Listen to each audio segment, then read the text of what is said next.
আসসালামু আলাইকুম। আমার নাম সুষম ইসলাম নেহা।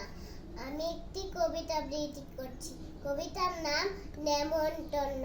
লিখেছেন অন্নদা শঙ্কর রায়। যাচ্ছ কোথা চাংরি পোটা, কিসের জন্য নেমন্তন্ন? বিয়ের বুঝি না বাবুঝি, কিসের তবে ভজন হবে? শুধুই ভজন, প্রসাদ ভজন। কেমন প্রসাদ? চা খেতে সাথ। কি খেতে চাও? ছানার পোলাও। ইচ্ছে কিয়া সরপরিয়া, আহ কি আয়েস, রাবড়ি পায়েস।